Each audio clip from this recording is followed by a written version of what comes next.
Hey guys, Distinction Canine here. We're following on from our video yesterday where I touched base on your two immediate training tools, your lead and your crate. Now, why is the crate so important? We are going to teach three things here. As you can see, Maple is calm. Now that is a blue heeler who is just comfortably chilling out, okay? Now, this dog genetically predisposed to herd cattle. Now, this is a dog that wants to go and run kilometres a day. Now, in her crate, she is calm. I, through her early days, would put her in her crate. Every time she would be calm, I would reward her. We would pay her, and she would learn through repetition that being calm is okay. And eventually, they enrich themselves. We enrich the crate for them, and they love it, and they feel comfortable in there. Now, Maple doesn't need this crate. She can lay on a bed 100%, right? But this is how I started her. So, step one, why do we need a crate? Because we can toilet-trade them in there. Now, you just saw this crate isn't huge. Maple can't run laps in here, which means she can't poo in one end of the crate and sleep in the other. If she were to poo or wee in this crate, it is going to be extremely uncomfortable for her, okay? So, we give her enough room that she can stand, move, turn, get comfortable. She might cramp up, move one way or another.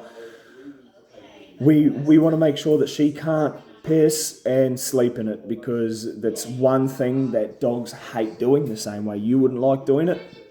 So what we're going to do, when she's in that crate, we're going to start a timer every 5 minutes. We're going to give her some water, we're going to put her in her crate, and we're going to take her out to where you want her to go to the toilet every 5 minutes. As she goes, 5 minute 1, 5 minute 2, 5 minute 3. Oh, she's gone to the toilet, record that. We're now going to reset our intervals. Now you can try and go to 15-minute intervals and go, all right, every 15. Please do not get frustrated if your dog has an accident. We are talking about a very small puppy, okay? Help them and shorten your intervals then, okay? Get into a rhythm that works for you and the dog until this dog goes, oh yeah, I'm going to pee on the grass. And then as it gets older and it can hold its bladder better and its bowels better, we can put the dog into larger increments. Now, Maple can go all night without needing the toilet. That is one thing you want to build to, okay? Now, the second reason why we want to crate train them is because we can build a little bit of duration away from them.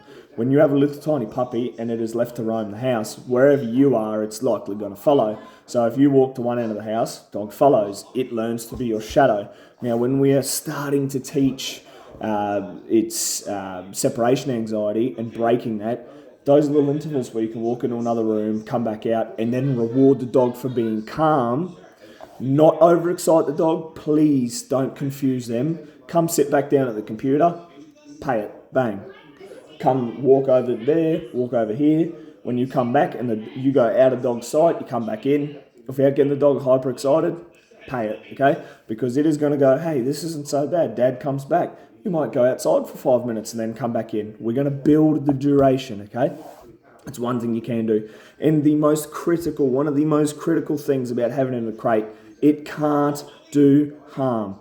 Harm to itself, harm to your items, harm to your furniture, whatever. Okay, a little puppy will chew absolutely everything, especially when it starts to get a little bit more comfortable in its house, okay? That is why I always set the rule, what is in the crate is the dog's, okay?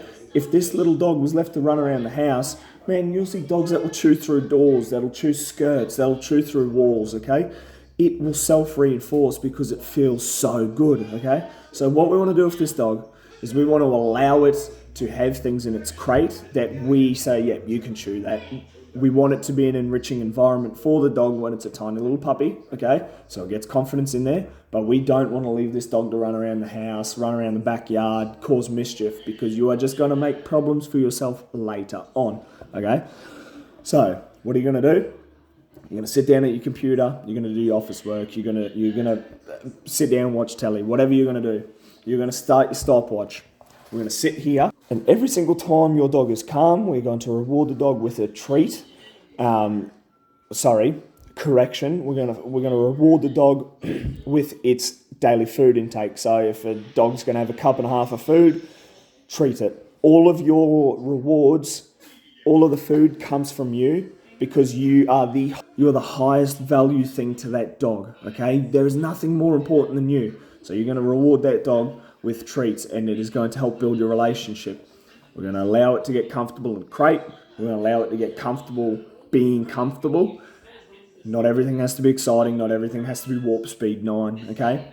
We're going to reward positive behaviours and we are going to ignore negative behaviours. So if you're happy with your dog running around doing backflips and chewing through walls, cool, reward that. 99.99999% of people aren't. So reward for calm behaviour. Reward for a dog that is not whining, not barking. When your dog whines, complains, don't sit there and scratch it. That is reinforcing that behaviour, okay? Ignore it, and when it is calm, pay it. Pay it in treats, pay it in rewards, pay it in love, okay?